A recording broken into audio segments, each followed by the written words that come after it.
बिस्मिल्लाहिर्रहमानिर्रहीम। आज का हमारा lecture discharge commencing from section 62 से हम शुरू करेंगे और 67 तक इसमें चूँकि रिलेटेड हैं, इंटेग्रेटेड हैं सेक्शन 169 और 173, तो उनका भी जिक्र होगा। डिस्चार्ज से रिलेटेड जितनी इवेंचुअलिटीज़ हैं, अनफॉर्चुनेटली लीगल प्रैक्टिशनर्स में इसका काफ़ी कन्फ्यूजन है कि डिस्चार्ज की कोनोटेशन जो है, क्या इससे केस ख़त्म हो जाता है, क्या इससे इन्वेस्टिगेशन ख़त्म हो जाती है, इसका इख्तियार समात से क्या ताल्लुक़ है। इस पे डिफरेंट नौइयत के फैसले हैं जो मुतज़ाद हैं। वो सिर्फ इसलिए मुतज़ाद फैसले हैं कि उस लॉ को प्रॉपर उसके कंटेक्स्ट में कंसीव नहीं किया गया, कंसिडर नहीं किया गया। आपको कुछ फैसले मिलेंगे जिनमें ऐसा है कि जो इख्तियार समाज से बाहर हैं उसमें ये डिस्चार्ज कर दिया, पेटेंटली इलीगल है। कुछ फैसले हैं कि वो कर सकता है। तो इसलिए इन तमाम इवेंचुअलिटीज़ को हम डिस्कस करेंगे। क्या तफ्तीशी ऑफिसर या ऑफिसर इंचार्ज पुलिस स्टेशन के पास इख्तियार है कि वो एक मुलजिम को रिहा कर दे, रिलीज़ कर दे? मैजिस्ट्रेट के पास किस किस सूरत हाल में वो इख्तियार इस्तेमाल कर सकता है डिस्चार्ज का? तो ये तमाम सूरत हाल। लेकिन इससे पहले सेक्शन 62 पे मुख्तसरन बात कर दें कि सेक्शन 62 CRPC सिंपली इतना है कि ऑफिसर इंचार्ज पुलिस स्टेशन फर्द या अफराद जिनको उसने बगैर वारंट के गिरफ्तार किया है, उनको फिलफौर जिला नाजिम को, DSP कंसर्न को मुतला करेगा, इन्फॉर्म करेगा कि मैंने एक फ़र्द या अफराद को इस तरह से गिरफ्तार किया। अगर किसी वजह से ज़िला नाज़िम का ओहदा खाली है, यानी लोकल बॉडीज़ इलेक्शन नहीं हुई या इस तरह की कोई इवेंचुअलिटी है, तो फिर DC को अप्राइज करेगा। लेकिन जब लोकल बॉडीज़ के इलेक्शन हो जाएंगे तो वो DC वाला जो सब क्लास है वो डीम तस्वर होगी कि रिपील होगी, वो ख़त्म तस्वर होगी, would having be no effect. फिर वो उसी तरह से ज़िला नाज़िम और DSP को इन्फॉर्म करने के पाबंद। अब इसके बाद है section 63 which is relating to discharge of an accused person. तो अब दो तीन बातों पे let's be very clear about. 63 होता है जिसमें जो बॉन्ड से अरेस्ट से रिलीज करना। 63 सेक्शन जब यूज हुआ है तो अरेस्ट से उसको रिलीज किया गया। और जो सेक्शन 173 इस्तेमाल होता है तो इट मीन्स के उसको जो बॉन्ड लिया था कोर्ट ने या उसने पुलिस ऑफिसर ने बॉन्ड लेके उसको रिहा किया था, तो वो जो डिस्चार्ज होता है इनफैक्ट वो उस बॉन्ड से डिस्चार्ज होता है। तो उसका केस की फेट पे कोई असर नहीं होता अगर लेटर ऑन ना ही इन्वेस्टिगेशन चौक होती। इसका कतन ये मकसद नहीं है कि एक आदमी डिस्चार्ज हो गया तो इन्वेस्टिगेशन जो है वो ख़त्म हो गई या केस कैंसिल हो गया या कोई मुलजिम जो है वो पता नहीं रिहा हो गया। Not at all. Bailable offences में पुलिस ऑफिसर के पास इख्तियार है कि वो उससे बॉन्ड लेकर विद और विदाउट श्योरिटीज रिलीज कर सकता है। अब वो बॉन्ड का पाबंद है जो उसने सबमिट किया। अब मैजिस्ट्रेट साहब ने उसको रिलीज किया तो उसको रिलीज किस से मिला है? बॉन्ड से रिलीज मिला है, केस इंटैक्ट है। अच्छा, मोटी बात इसमें समझ लें समझाने के लिए कि ये ऐसी है जैसे एक आदमी जमानत पर होता है। ये आम फहम के लिए एक बात कर रहा हूं। Primarily it is always discharging a person from the bond which he has already submitted. तो इसका मकसद केस खत्म नहीं हुआ, केस उसी तरह से। अब जो एक आदमी डिस्चार्ज हुआ तो उस आदमी के खिलाफ क्या जो मुद्दई था उस FIR का, उसके खिलाफ कभी मलिशियस प्रोसिक्यूशन नहीं हो सकती, केस खत्म नहीं हुआ। अब जो मुद्दई था वो चाहे तो उसके खिलाफ इस्तिगासा भी कर सकता है, प्राइवेट कंप्लेंट भी कर सकता है। तो इसलिए और डिस्चार्ज और एक्विटल जो एंटायरली डिफरेंट चीजें हैं। डिस्चार्ज हो गया, वो दोबारा उसको कोर्ट जो है उसका नाम आएगा, उसमें कैलेंडर ऑफ जो चलान होता है, जो 173 की रिपोर्ट होती है, उसकी एक प्रोफार्मा होता है, उसमें जो मुलजमान के नाम जहां पर लिखे जाते हैं तो उसका नाम आएगा। किस में आ जाएगा, जहां पे कॉलम नंबर 2 उर्फ आम में बोलते हैं खाना नंबर 2 का मुलजिम है। इससे एक ही असर जाता है कि during investigation he was found to be innocent.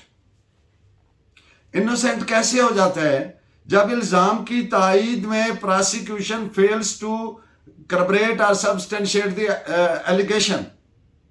जो एक एफआईआर में इल्जाम लगाया जाता है उसकी तायीद में, उसके सबूत में कोई सफिशिएंट मटेरियल नहीं है, सबूत नहीं है, तो फिर उसके खिलाफ वो कहते हैं कि ड्यूरिंग इन्वेस्टिगेशन तो it is found to be innocent.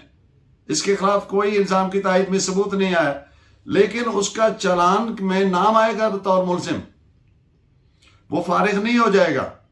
तो ये डिफरेंट इवेंचुअलिटीज हम आपसे आज के लेक्चर में डिस्कस करेंगे।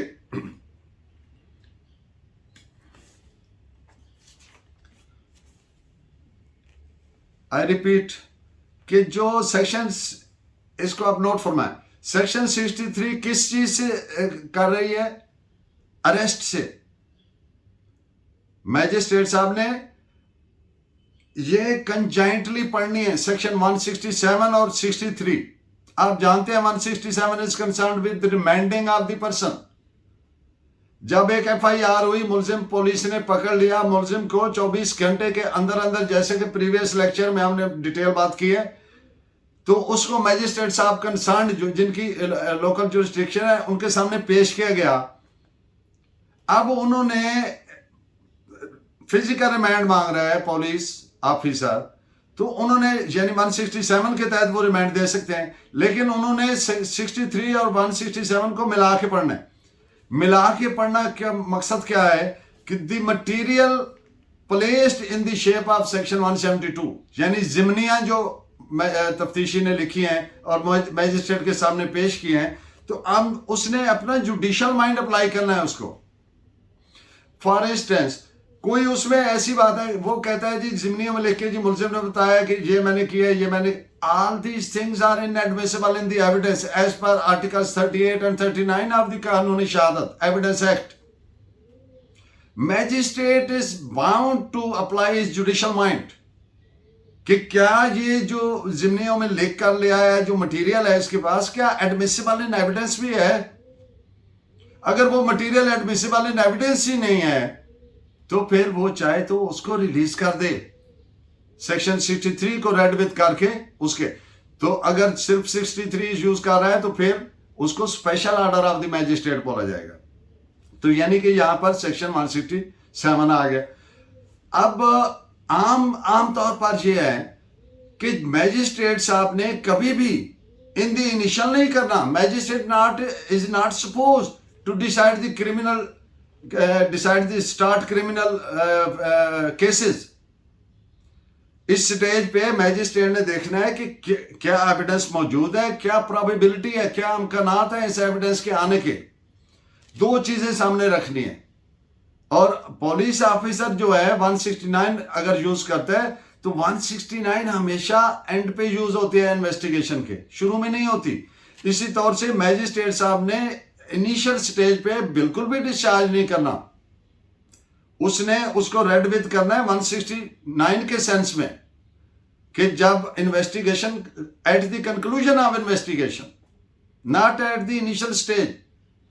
वो किस लिए कि कई जराइम ऐसे होते हैं विच आर वेरी टेक्निकल, कई ब्लाइंड मर्डर्स होते हैं, कई हीनियस क्राइम्स होते हैं। तो जो इन्वेस्टिगेशन एजेंसीज हैं they proceed, they travel upon certain probabilities कि ये इम्कान हो सकते, तो वो छोटे छोटे सुराग से शुरू करके उसको पकड़ सकते हैं, तो उसको चोक नहीं किया जा सकता। तो इसलिए उसने अपना जुडिशियल माइंड अप्लाई करना है while exercising his powers under section 63, 160, 167 और सेक्शंस 173 सब क्लास ए, सब क्लास 1 सब क्लास ए एंड सेक्शन 173 सब क्लास 3। तो ये 4 सेक्शंस जो हैं इस स्टेज पे जो मैजिस्ट्रेट ने यूज करने हैं, वेरी सरकमस्पेक्शली, वेरी माइंड, मुस्तैदी से, चुकन्ना चौकस होकर उसने अपना माइंड अप्लाई करना है, keeping in view all these materials what he is suppose to.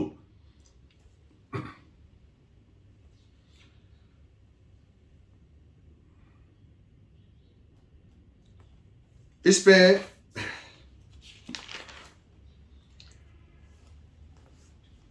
Case law जो मैंने बात की इस पे नोट फरमाइए। PLD 2001 लाहौर पेज 231 और रिलीजिंग ऑफ ए पर्सन जो इसकी डिफरेंट कोनोटेशंस हैं कि 63 जो है ये अरेस्ट से रिलीज हुआ है, उससे अरेस्ट से, और 173 सब क्लास 1 सब क्लास ए वो किससे, वो जो रिलीज होते वक्त बांड दिया था उससे डिस्चार्ज होता है, वो केस से डिस्चार्ज नहीं हो जाता, केस इंटैक्ट है। तो इस पे आप ये फैसला नोट फरमाइए ऑनरेबल लाहौर हाई कोर्ट का PLD 2001 लाहौर पेज 271। इस फैसले में ये जो मैंने अभी आपको नोट करवाया गया, इसमें एक सेक्शन में पहले बोलना ओमिट कर गया। एक तो मैंने कहा ना कि अगर एविडेंस नाकाफी है, सबूत शवाहिद नाकाफी हैं और तफ्तीश कंक्लूड होने को है, और in the end of the day the investigation officer of the case comes to the conclusion, वो इस नतीजे पर पहुंचे कि यार इसके खिलाफ तो इल्जाम की तायद में कुछ सबूत ही नहीं है, तो वो उसको बॉन्ड वगैरह लेके 169 के तहत रिलीज कर सकते हैं। और यही इख्तियार सेक्शन 170 के तहत ऑफिसर इंचार्ज पुलिस स्टेशन भी यूज कर सकता है, बॉन्ड लेके विद और विदाउट श्योरिटीज उसको रिलीज कर सकते हैं। लेकिन जो बॉन्ड से डिस्चार्ज करना है वो ऑनरेबल मैजिस्ट्रेट साहब का इख्तियार है। एक बात है, ये एक फैसला है 2008 YLR 1669, इस फैसले में ये होल्ड किया गया कि जो मैजिस्ट्रेट साहब का डिस्चार्ज की पावर है सेक्शन 63 की, उसका जुरिस्डिक्शन से कोई ताल्लुक वास्ता नहीं है। और आगे एक दो फैसले मैं आपके सामने रखूंगा जिनमें उन्होंने कहा कि ये पेटेंटली इलीगल है ऑर्डर, ये तो कत्ल का केस था, तो इसमें वो कैसे कर सकता था।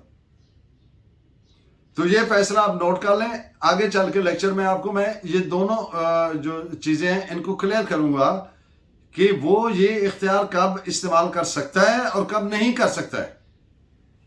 तो ये जो जजमेंट है इसमें यही होल्ड किया गया है कि इस बात का इससे कतन कोई ताल्लुक नहीं है इख्तियार समाअत का, वाइल एक्सरसाइजिंग 63, ये जजमेंट है 2008 YLR 1669।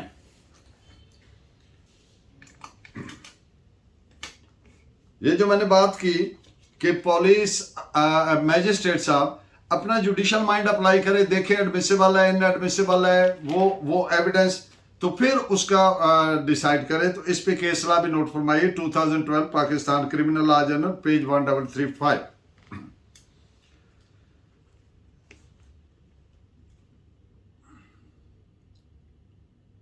और जो बात की कि ये हीनियस क्राइम्स होते हैं, ब्लाइंड मर्डर्स होते हैं, बड़े टेक्निकली बड़े उस तरीके से क्राइम किया जाता है जो जिसका बज़ाहिर कोई एविडेंस नहीं होती, तो उन प्रोबेबिलिटीज पे चलते हैं और पकड़ते हैं, तो इसलिए उसको चोक नहीं कर देना चाहिए इनिशियल स्टेज पे। ये सारे इख्तियारात जैसे 169 के सेंस में जब at the conclusion of investigation होने, at the initial stage of investigation किया तो गलत किया, specially in non bailable and non cognizable cases में। तो इस पे केस लॉ नोट फरमाइए 2005 MLD पेज 1883। तो जो डिस्चार्ज है और एक्विटल है इसमें क्या फर्क है? आया ये एक ही चीज है?